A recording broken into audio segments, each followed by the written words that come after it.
What's up, guys? Comics Kid 2099 here, and I've got an X-Men book to talk to you about. X-Treme X-Men Schism. This is not to be confused with the five-issue miniseries written by Jason Aaron, which was around 2010. This was a few years earlier and has absolutely nothing to do with that Schism miniseries written whenever it came out. I think it was 2010. This has nothing to do with that, but same title. Basically, in Volume 2 of X-Treme X-Men, Chris Claremont completely abandons the premise that he had for the series of this splinter group of X-Men hunting down Destiny's Diaries. And I assume that he did that because he realized it was a pretty bad premise, because if you have 13 books that can tell the future, then eventually you're going to run into this problem of why didn't these books foretell of events that happened after Chris Claremont left the series? For example, why didn't Destiny's Diaries foretell of the Avengers vs. X-Men nonsense, or the Secret Wars stuff that's going on at Marvel in 2015? Why didn't Destiny's Diaries foretell of those things? Because Chris Claremont didn't write those stories, had no idea that they were coming, and therefore, since he's the guy who is writing the stories with Destiny's Diaries, he can't foreshadow these things because he doesn't know that they're coming. So it's kind of a faulty premise for a MacGuffin in the first place, and I'm almost curious if Claremont knew that, and so he was trying to find a way to have his split-off team, have his splinter group away from Xavier's school, but have a different reason for them to exist. And that's what this book is for. This book begins immediately after the invasion, with the group kind of recuperating. And like I said in my review of Invasion, this one starts off kind of with the team once again shaking up. And now we have a different lineup in this book than we did at first. And that happens a lot in this title. When we first started off, you had characters like Beast and Psylocke. Then Psylocke died and Beast left the team. It seems like this series really can't settle on, we're going to have these characters be our main team. And I don't have a problem with shaking things up and getting rid of characters and bringing in new characters. Claremont did that quite a bit in the 1980s, but it seems like he would actually stick with a team for a little while. For example, the all-new, all-different X-Men, when they debuted in like 1975, it was probably like 3 or 4 years before Banshee left the group. It was a little while before he left the team, and it seemed like he would keep a group of characters around and do stuff with them for a lot longer before he would shake things up and get rid of a character and bring in a new character. It seems like he's not really doing that here. It seems like he's not spending nearly enough time playing with a group dynamic. Here, Lifeguard leaves to go look for her racist brother, and Thunderbird goes with her. And we see both of these characters later on, Thunderbird in cameos, and I believe Lifeguard was a member of Cyclops' team post Jason Aaron's Schism book. I believe she was a member of Cyclops' team in Uncanny X-Men, but Lifeguard was nowhere to be seen, and Thunderbird was nowhere to be seen. So they kind of completely abandoned this whole idea of she's searching for her brother, which was the reason that she left the team here. And so those two characters leave the team. Lifeguard also left the team,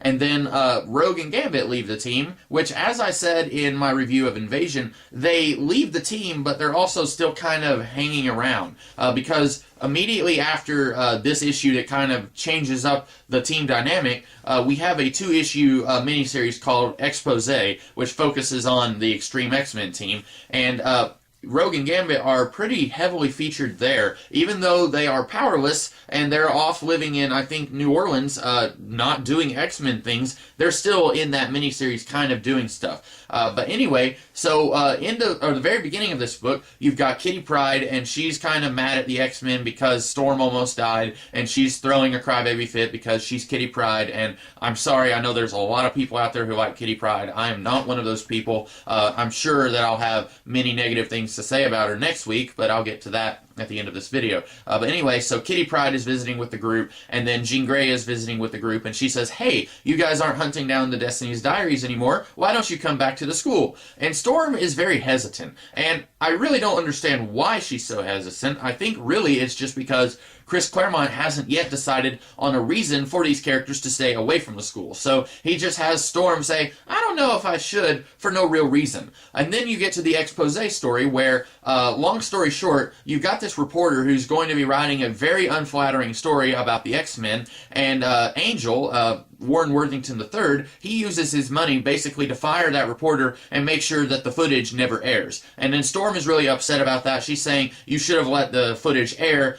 We have to learn to coexist with these people, even if they're going to do stuff like that. And at first, I was thinking when I was reading this, the first time when I read it, because this was the second time that I've read this book, the first time that I read this, I was thinking, okay, is that the schism? Is that why Storm's team refuses to go back to the mansion? Because Angel does something that's a little shady but understandable? And then Angel acts very childish here. He basically says, if you're not with us at the school, then you're in our way, and you need to get out of our way. And that seemed extremely childish and borderline villainous. When you say, if you're not with us, you're against us, that always sounds villainous. There is never a situation where that sounds heroic at all. And so that sounded very childish. And also, speaking of childish, after the expose storyline, we get a really awful story about this mutant kid. He's 14 years old, and his family was tortured and murdered by a group of rich socialites, and then he goes and he murders all of these socialites and the maid who is working for them. And we find out these socialites were actually under the telepathic control of a guy named Elias Bogan. And Elias Bogan somehow has a connection to Sage. I'm not really sure what the connection to Sage is. At some point in the past, he had her under his control, and then she escaped, and that's where she got the tattoos. She has these little tattoos on her eyes, and that's where she got the tattoos, from Elias Bogan. And basically, Bogan, he wants mutant slaves for some reason. I don't really understand why. He just wants mutant slaves. And so he used this boy somehow. He made a deal with him. It's really unclear what the deal is, because the whole book, it's making you think that the boy just killed these people because he was upset that they tortured his family. But then somehow, he made a deal with Elias Bogan. It's really unclear what the deal is. And basically, the whole premise of the second half of this book is that the X-Treme X-Men team wants to see justice be done. There's a 14-year-old kid who used his mutant ability to murder several human beings, and they want to see justice be done. Meanwhile, Charles Xavier and Emma Frost, they think, well, he's a mutant, so the laws don't apply to him, so he's going to stay at our school, and the human world is not going to touch him. And basically, this is kind of like Civil War, where the writer thinks that they've got this really topical discussion, and they've got two different sides of this debate, and both sides of the debate are very understandable, are very logical in their own way, and you have to choose which one is right. Is Charles Xavier right for harboring this kid away from the human world? Because Charles says that if we let the human courts have their day, they're going to massacre this kid. They're not even going to let him have a fair trial. And Storm says, if we don't even let them try, then we're no better than Elias Bogan, because you're essentially saying that you are above the humans and that you're better than them. And the problem with that is neither one of these sides actually has a point. They are both acting very childish, which is what I said. Angel was acting extremely childish earlier in this book. Both teams here are acting extremely immature and childish. You've got Storm, who for some reason just did not want to come back to the school. She didn't really have a good reason why. She's just like, I just don't want to go back. And she was kind of dragging her feet when Jean offered her an invitation to come back. And then when Charles Xavier starts acting like a 4-year-old, then she says, okay, this is our reason why we can't come back, because you guys are trying to subvert human law and trying to put yourselves above humans, which they are, but it's badly written because Storm had already made up her mind at the beginning of this book, and then she's acting like this schism between the X-Treme X-Men and the rest of the group is the reason why she's not going back. And also, you've got Emma Frost, who is actually the main representative of the Xavier School throughout this whole story, because Charles is just kind of an astral projection anytime he shows up until the very end of the story. But Emma Frost is also acting very childish, which no surprise there, because she's often very vindictive and petty and childish. And here, she has her students attack Bishop and Sage for no other reason other than she doesn't really like them. She has a history with Sage because they both worked at the Hellfire Club, and she doesn't like Sage, so when these two come to the school to question Jeffrey, the boy who murdered these people, and try and see if he is a murderer, Emma's like, okay, students, go attack these people. For no reason other than she's just mean, and that's part of her character. And every single character in this book is acting super childish and petty and vindictive, and it makes me not want to read this series. Fortunately, well, I don't know how fortunate it is. Fortunately, I don't have to deal with that particular story thread anymore in this series. We're not going to have ongoing stories of Jean Grey or Wolverine or Charles Xavier trying to convince these guys to come back to the school. It kind of ends here. But the bad storytelling doesn't stop here, unfortunately. This series keeps getting worse, or it keeps staying bad anyway. I'm not sure if there's any story in this series that is actually worse than this particular volume, but this volume was not very good. And I guess I didn't tell you guys which issues are collected within. It's Extreme X-Men 19 through 23 and Expose issues 1 and 2. I didn't tell you guys that, but those issues are collected inside. And would I recommend anyone read this story? Absolutely not. If you are not familiar with X-Men, if you are kind of a novice in the world of the X-Men, this is definitely not something that I would recommend to a new-time X-Men reader, because it's very complicated in the problems that these characters are facing.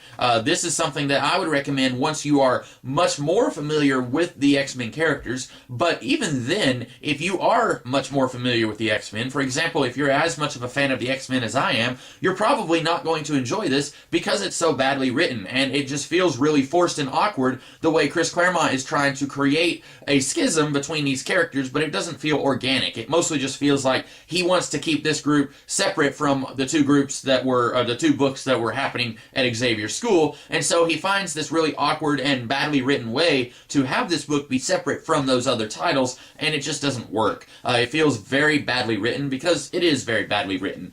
So those are my thoughts on Extreme X-Men Schism. I hope that you guys liked this video. If you did, be sure to like, share, comment, and subscribe. And next week, speaking of Kitty Pryde, I mentioned I don't like the character. Next week, I will be talking about the Mechanics miniseries.